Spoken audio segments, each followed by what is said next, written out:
ഓസ്ലർ സിനിമയുടെ official trailer വന്നിട്ട് കുറച്ച് നേരമായിട്ടുണ്ട്. അപ്പോൾ സാധാരണ ഞാൻ ട്രെയിലേഴ്സ് ആദ്യം കാണും, കണ്ടതിന് ശേഷമാണ് പിന്നെ നമ്മൾ ഇരുന്നിട്ട് അതിനെ കുറിച്ചുള്ള അഭിപ്രായങ്ങൾ പറയാറ്. എബ്രഹാം ഓസ്ലർ, നമ്മുടെ ജയറാമേട്ടൻ. എബ്രഹാം ഓസ്ലർ ജയറാമേട്ടൻ എന്നൊക്കെ പറയുമ്പോൾ ഏറ്റവും കൂടുതൽ ആ പശു അവിടെ കുട്ടീൻ്റെ അവിടെ പോയി സഹായിച്ചതും അതൊക്കെ റിലേറ്റഡ് ആയിട്ടാവും ഇപ്പം ഇങ്ങനെ കുറച്ചൊരു ഹൈപ്പുള്ള. അതെ, മിഥുൻ മാനുവൽ ആണ് സിനിമയുടെ നമ്മുടെ ഡയറക്ടർ. അനശ്വര രാജനുണ്ട്, ഒരുപാട് വലിയ സ്റ്റാർ കാസ്റ്റ് ഉണ്ട്, എല്ലാവരും ഉണ്ട്. എബ്രഹാം ഓസ്ലർ. അപ്പൊ എന്താണെങ്കിൽ നമുക്ക് ട്രെയിലർ കാണാം.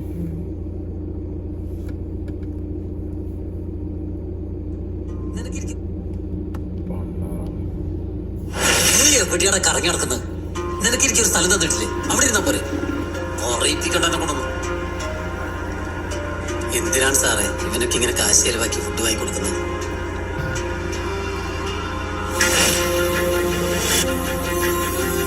സാറ് വാങ്ങി തന്ന ഈ ഫുഡ് കഴിക്കുമ്പോൾ എനിക്കല്ല വിഷമമുണ്ട്. പക്ഷെ സാർ മാസം കൊണ്ടുവന്നി ഹോട്ടൽ ഫുഡ് മാത്രമേ ഉള്ളൂ. എനിക്ക് പുറം ലോകമായിട്ടുള്ളത് എന്ത്? ഒരു റിട്ടയർഡ് കോപ്പാണോ, റിട്ടയർഡ് പോലീസ് ഓഫീസർ അല്ലേ?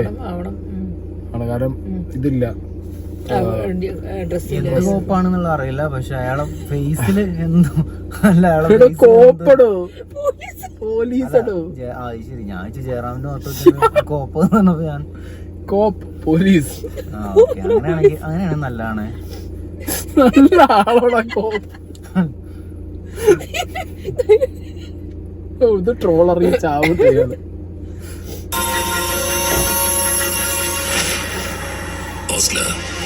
ഞാനും താനുമെല്ലാം ഒരേ തൂവൽ പക്ഷികളാണോ.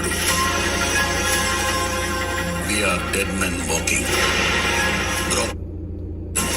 cursed, forgotten. തന്റെ ഭൂതകാലവുമായി താൻ പൊരുത്തപ്പെട്ടാൽ മാത്രമേ തന്റെ ഈ ഉറക്കമില്ലായ്മയിൽ നിന്നും തനിക്കൊരു മോചനമുള്ളൂ. തന്റെ ഇൻസോംനിയ ക്രോണിക് ആയിട്ടുണ്ട്. ഇപ്പോൾ താൻ ഹാലുസിനേറ്റ് ചെയ്യാൻ വരെ തുടങ്ങിയിരിക്കുന്നു. പെട്ടെന്ന് വൻതോതിൽ രക്തസ്രാവം വന്നുള്ള മാറ്റം. It's a number 11 scalpel, both pointing and piercing. അവിടെയാണ് മിഥുൻ മാനുവൽ സാധനം വന്നത് അല്ലേ? നല്ല ഭയങ്കര സീരിയസ് ആയിട്ടുള്ള റോളാണെന്നുള്ളത് തോന്നുന്നുണ്ട്. അതുപോലെ എനിക്ക് ഇതിന്റെ ക്യാമറ വർക്ക് ഇത്രയും കണ്ടത് ഭയങ്കര അഞ്ചാം പാതിര മിഥുൻ മാനുവൽ തോമസ്.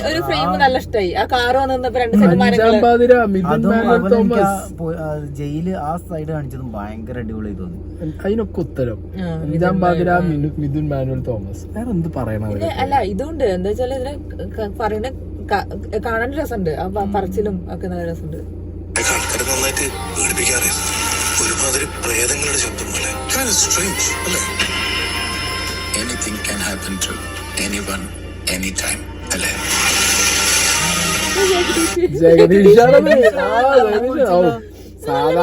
സാധാരണ മൂപ്പരെ കാണുന്ന ഒരു അപ്പിയറൻസിൽ നിന്നല്ലേ ഭയങ്കര സീരിയസ് ആയിട്ടുള്ള ഹെവി റോള്. നല്ല രസമുണ്ട്.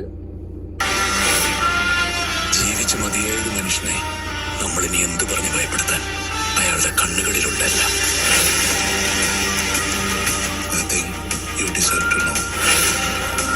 ദൈവവും പരദീസയുമല്ല എന്നേ കൈവിട്ടവരാണ് നമ്മൾ.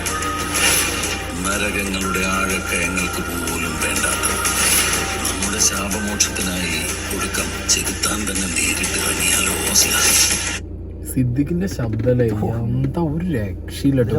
ബാക്ക്ഗ്രൗണ്ടിൽ മൂപ്പരുണ്ട്. ബോബൻ എന്താ ചെറിയ ലാലേട്ടനുണ്ട്. എല്ലാരും ഉണ്ട് ഏകദേശം. എനിക്ക് എന്ത് ഈ അനശ്വരന്റെ ക്യാരക്ടറൊക്കെ തോന്നുന്നത്, അനശ്വരന്റെ ക്യാരക്ടറൊക്കെ പാസ്റ്റ് ആവുന്നുണ്ട്. പാസ്റ്റ് അതായത് ഈ എബ്രഹാം ഓസ്ലർ എന്ന് പറഞ്ഞ ആളുടെ പാസ്റ്റിലേക്കാണ് പോണെന്നാ തോന്നണേ.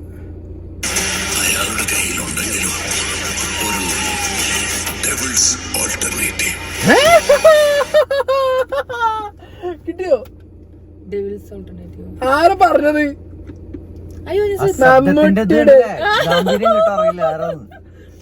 മമ്മൂട്ടിയായിരുന്നല്ലേ സാധനം സംഗതി ഞങ്ങളുണ്ട് സംഗതി.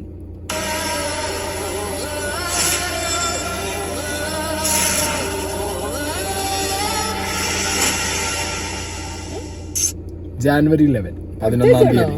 11-ാം തീയതിയാണ് അല്ലേ, അടുത്തായി. ഇപ്പൊ ഫസ്റ്റ് ഡേ ഫസ്റ്റ് ഷോ. കുറച്ച് കാലായി ഈ തിയേറ്ററിലേക്ക് കാലായി പോയിട്ടേ. ചില സിനിമ പക്ഷെ ഇപ്പൊ കൊറേ ആയിട്ട് കാണാത്തല്ലോ അല്ലേ, സംസാരിച്ചുള്ളൂ അതിനെ പറ്റി. കൊറേ ആയിട്ട് കുറച്ച് കാലായി നമ്മള് പോയിട്ടാ. ഭയങ്കര കൺവിൻസിംഗ് ആയിരുന്നു ആ thriller, അടിപൊളി, അല്ലേ? ഒരു രക്ഷയില്ല. Thriller ആയിട്ട്. എനിക്ക് തോന്നുന്നു ചിലപ്പോ ഇതിനൊരു സംഗതിയൊക്കെ കാണുന്നുണ്ട് സിനിമയ്ക്ക്. ലക്കുള്ള ഒരു സിനിമ പോലെ തോന്നുന്നുണ്ട്. ടോട്ടാലിറ്റിയിൽ നോക്കുന്ന ഒരു മിഥുൻ മാനുവൽ സ്ട്രീറ്റ്. ഞാൻ ഇതിലിപ്പോ ജയറാം എന്ന് പറഞ്ഞ നടനെ കണ്ടിട്ട് നമ്മൾ ഒരുപാട് കാലമായി. മാത്രല്ല ജയറാമേട്ടനെ ഈ ഒരു ഇങ്ങനത്തെ ഒരു സംഭവത്തിൽ കണ്ടിട്ട് ഒരുപാട് കാലമായി. ഭയങ്കര serious ആയിട്ടുള്ള തിരിച്ചുവരവ്. കോപ്പ്. അപ്പൊ എന്തായാലും നോക്കല്ലേ. നമുക്ക് ഇങ്ങനത്തെ സിനിമകൾ ഭയങ്കര ഇഷ്ടമല്ല, ത്രില്ലിംഗ്, ഇൻവെസ്റ്റിഗേഷൻ. മലയാള സിനിമയുടെ വസന്തകാലം ആരംഭിച്ചോ എന്നൊരു സംശയം. ആരംഭിക്കണം.